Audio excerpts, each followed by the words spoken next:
Happy homebrew weekend. Still not well. Still not well. It's Saturday, the 8th of February, 5:24 p.m.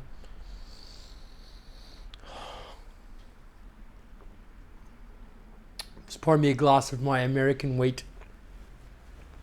I did pour 2 glasses. There's a reason. I was trying to get the first, I haven't been drinking a lot lately. So there's the beer sits in the line for a little while. Technically yeah, it's fine. I still can drink that, I used to have this Keezer here, but I had an external tower, and those external tower lines weren't refrigerated at all. So I got into this habit of ripping, 200ml pour, tipping it, because the unrefrigerated line was obviously sitting there. And now I've got this lovely,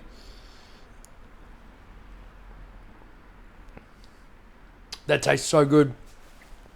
I just want to get some bubble on there. I don't know what's going on. Maybe I just poured it too soft. There we go. Look at that. The lovely 1/8-inch head. It's my American wheat that I've been going to brew for 4 months. Pilsner malt, wheat malt, a little bit of crystal, Amarillo. USO 5, 1048 to 1005. So it's a 5% beer. You get what it says on the tin. It is those Amarillo hops come through really late. Mildly bitter, lovely aroma. Still could do with a bit of carb, but that's a problem for me because today I'm going to be using this little mother because I'm preparing my final bottle of beer to be delivered to the SA Brewing Club summer competition for 2025. So I have my 2 other beers, my Weiss beer and my Dunkelweiss, sitting in the fridge chilling because they're bottle conditioned. Shouldn't have a problem at all. But what I'm going to show you today is how to do a liquid to liquid transfer from the keg to your PET bottle. No fuss, no muss. First thing we have to do is, this is already a clean sanitized bottle, but it's one of those things I always overdo it with cleaning and sanitizing because I'm a messy guy in general. I try and be clean, but I'm organized chaos. But I know with beer, you cannot afford to be unclean. It's one of those things. Beer is beer's a very clean game, and you can't have mess. So I'm just sitting here. I've had the flu. I got something called walking pneumonia, and have been just trash for almost 2 weeks now. My voice is going in and out. It's a fantastic beer. What an adult beverage. So, a couple of things I have to do to make this happen today. First thing, I've got to cut some beer line for the end of our little T-piece connector, right?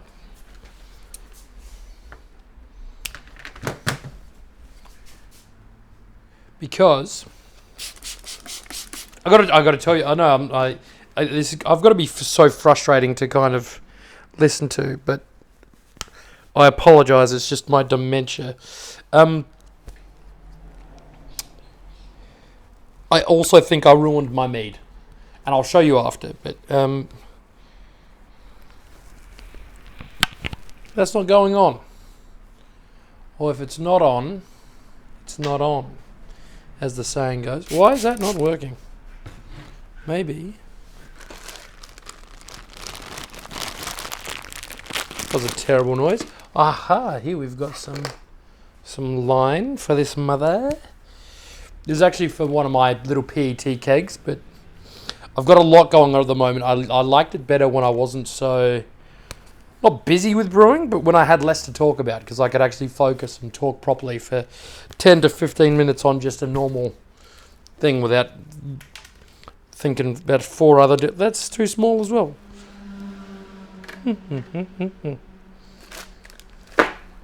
Look, you don't need it. It's not the best quality, like the best way to do it, but you're supposed to have some beer line in there, and that should fit.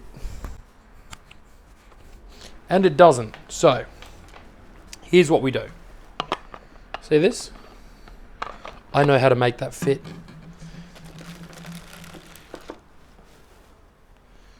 I'm going to use this T-piece. I'm going to make the top the gas and the side I'm going to make... Look at me. See? I'm a genius, and you'll see why in a second. Sorry, I'm losing my voice pretty bad. And now I'll come up and show you. So this is how this works, right? Hang on.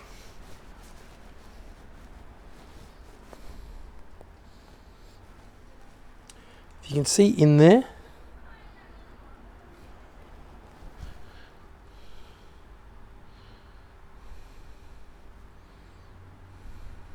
it's going to be useless to watch and monitor. Anyway, liquid goes here, gas goes here.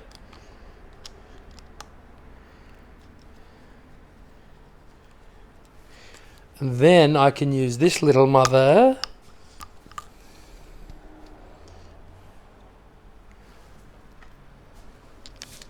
in here.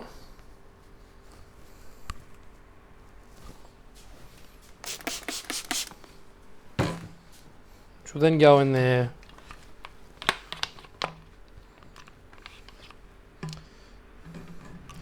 Alright, forget it. I'm just putting everything in at once. And I broke the T-piece anyway.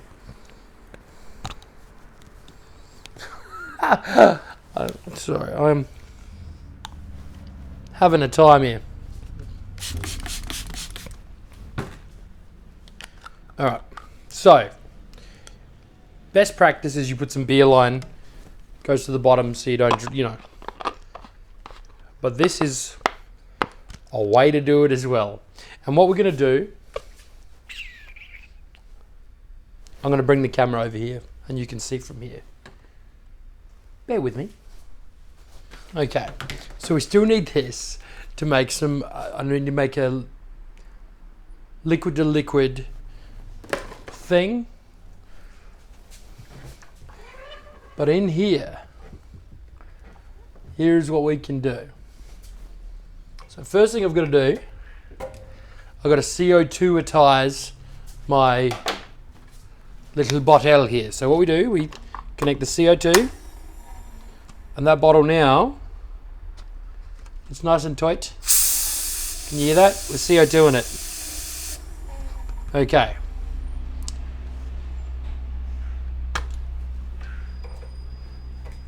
There is CO2 in that bottle. Look how firm that is. We've just to purge it, get all the oxygen out. So now this bottle is pure CO2 and clean star sand. Now,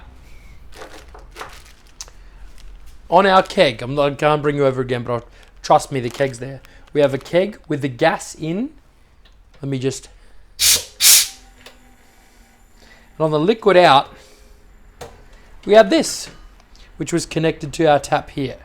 You just saw me take two little sneaky pours. What we're going to do instead is with these two, we're going to make a little liquid to liquid. I'll chuck them in there.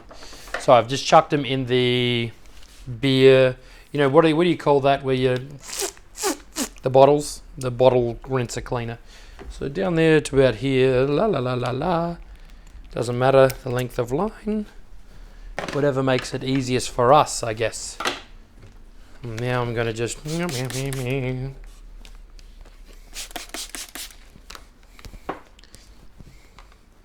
Now, the theory is, my bottle and the keg are both sitting at the same pressure, right? So no liquid is going to flow to the bottle because it's at the same pressure. But what we do, see, and you have to have both the liquid disconnects on before you disconnects on before you connect to the liquid out. So now we're going to connect to the liquid out of the keg.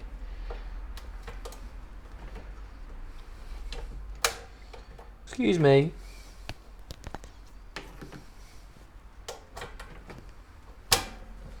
Okay.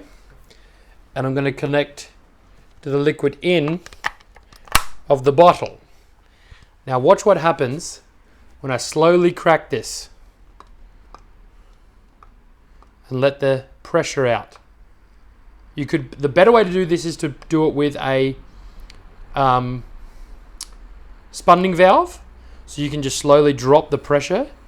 But you see that? Do you see the liquid going in? You can hear kind of just a little hiss.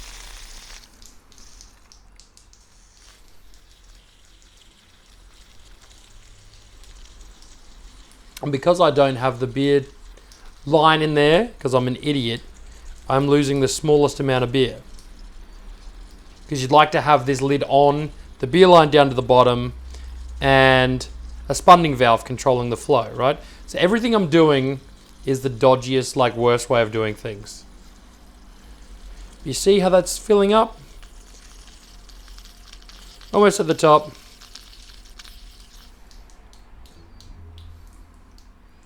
We just put that lid on, and Robert is your father's brother, right? That beer is now ready to deliver to competition. Our liquid to liquid line is now ready for the next, and we can connect our tap back up so we can pour some more beer. How's that? Let me just quickly, because I'm sticky now because of the beer. Now, the best thing to do is obviously not the way that I've done it.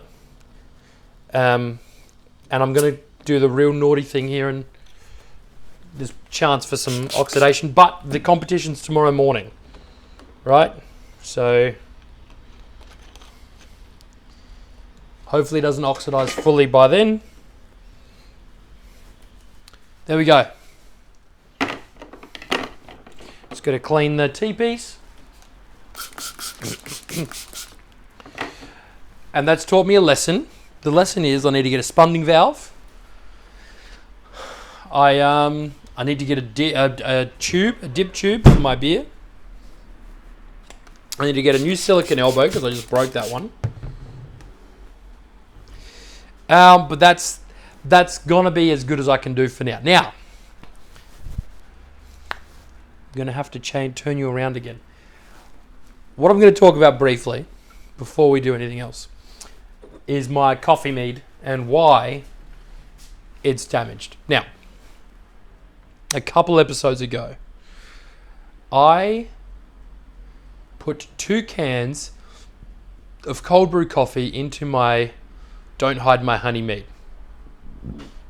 The problem, see, normally cold brew coffee, there's nothing wrong with it. The one that I put in was a latte. Two cans of the latte. Now the latte has milk in it. I wasn't aware. I just kind of cracked the cans, dropped it in, done. I spent some time on Reddit, on a subreddit called r/mead. They kind of were like, the damage is done. Let us know how it tastes after. But definitely not the right thing to do. You should not secondary with milk at all. That's just a definite no-no. So words to the wise, make sure that when you are using your cold brew coffee to secondary, just double check the can. Even if you've done cold brew secondaries a number of times, which I have, this is the first time I've ever done it with a latte. The reason I've never thought of it is because it's in a can. It's not typically refrigerated. So I'm like, what? Milk in the can? There'd never be milk in the can, but it actually says on the can with brewed with milk, whatever it said. So I'll just briefly, what I've got going on in here, that's my Don't Hide My Honey mead, right? So what we did was we basically just cold crashed it to get all of the coagulants to the bottom, and I've got to transfer off of there as soon as possible. It should already have been done. Should already have been transferred off of there. But I did notice that when I just chilled it, this is sitting at 1 to 2 degrees, everything hit the bottom. So I smelled it, smelt fine, no other issues. I just have to now behave myself. I've got all this lovely advice from these fantastic people from this subreddit, and I have to transfer out of there into another container. Now, one of the reasons that hasn't been done, I don't have any spare containers. I don't have any spare demijohns. I don't have any spare 5-litre clean kegs. What we do have here is our peanut butter lager, our coffee lager, and I used my normal cold brew coffee for that. So should be great. And there is my strawberry lager. So that's also ready. All of these are now ready to carbonate. I'm going to just basically put this little mother onto those 2 little 5-litre PET kegs. I've got one of those each where you can just carbonate and serve straight from there. So I'm going to be serving from my Keyser, which is just over here, but with using Pluto guns. And this one I'm going to bottle condition and let sit for a while because I think it's going to actually end up being like a bit of a sour. I'm really excited about trying that one. All right, that's done. Let's reposition you for the final time. So yeah, that's the legitimate update. I've got premium lager in bottles. I've got, strawberry lager ready to transfer. I've got peanut butter and coffee lager ready to carbonate. I've got a keg of American wheat beer that I can now drink and do. I've got a Don't Hide My Honey mead with coffee that I've got to transfer. Just behind me here, I don't know if you can see, but I've got I'm just keeping those airlocks wet basically. I've got 10 litres of blueberry mead and 5 litres of a Joma mead that's kind of just aging and appreciating. And yeah, done lots of brewing, made lots and lots of beer, have done lots and lots of podcasts, have kind of done a ton of videos, and I'm now at a little point where I can maybe just go, let's hit pause for 5 minutes, let's get everything cleaned up, let's reset. We got beer on tap, we got beer in the fermenter fridge going. We've got tons of different bottles. There's the first competition of the year's tomorrow, and I've got 3 beers going in there. To be honest, I think the Weiss beer will do the best. I think the Dunkelweiss will do second best, and I think the American wheat will do the worst. And the reason is I don't think it's carbonated enough, first of all. Second of all, I don't know what it's supposed to actually taste like. It maybe is a tiny bit bitter to style. I like it, but that doesn't mean anything when it comes to, judging a beer. The Dunkelweiss, I said before, is like a Dunkelweiss 0.5. Like it's half as, it's like a session Dunkelweiss beer, which I think we'll lose points for. I'm not doing any judging. I'm not doing any stewarding. I did sign up to be available, but I've had to hit the brakes on that too because I've been so sick. Yeah. Anyway, that's that. It's been lovely to sit and talk to you. I hope you're organised. I hope your brewing space is clean. I hope you're doing what you want to do with beer. I hope you're enjoying yourself. I hope you're healthy. I'll see you on the next one.